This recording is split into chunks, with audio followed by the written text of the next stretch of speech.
এবছরের দোল অনেক বেশি স্পেশাল ছিল, অনেক বেশি এনজয় করেছি। আপনারা তো এই ভিডিওগুলো অলরেডি দেখেছেন, যদিও তেমন ভালো হয়নি কারণ ওরকমভাবে পারিই না, তবে চেষ্টা করেছি। এই ভিডিও শ্যুটটা আমার কাছে অনেক বেশি ভালো লেগেছে। তো হ্যালো এভরিওয়ান, কেমন আছেন সবাই? আশা করি সবাই ভালো আছেন, আমিও ভালো আছি। বেশি অলসতা না দেখিয়ে দোলের ভিডিও নিয়ে আজকে হাজির হলাম। সকাল সকাল ঘুম থেকে উঠে আবির এবং রং কিনতে চলে আসলাম। হঠাৎ ভাবলাম রং নিব না, শুধু আবির নিয়ে যাব, তাই শুধু আবিরেই নিয়ে নিলাম। সকালের স্নান সেরেই প্রথমে ঠাকুরের পায়ে আবির দিয়ে আমি মন্দিরে চলে আসলাম। এসে তো আয়াম পুরো অবাক, এত আয়োজন, এত মেলা, এত অনুষ্ঠান, ওয়াও!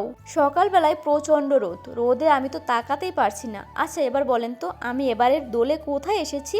এসেই দেখি দোল উপলক্ষে এখানে বিশাল আয়োজন। আচ্ছা, এখানে কে কে এসেছিলেন অবশ্যই কমেন্ট করবেন কিন্তু। বিকেলে নাকি এখানে বড় মেলা হবে, তাই এখানে সবাই যে যার মতন করে সব কাজ গুছাচ্ছে।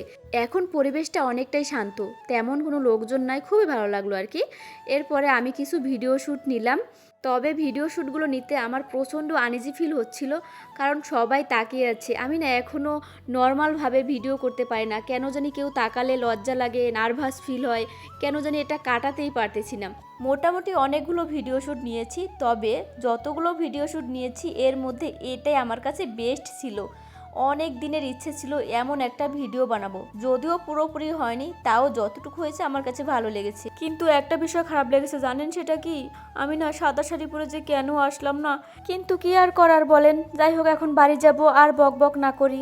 বাড়িতে এসে কোনোরকমভাবে একটু ফ্রেশ হয়ে খেয়ে নিচ্ছি, কারণ অনেকটা ক্ষুধা লেগেছে। আর এসে একটু ডিম ভেজে নিলাম, যদিও সকালে নিরামিষ রান্না করেছিলাম।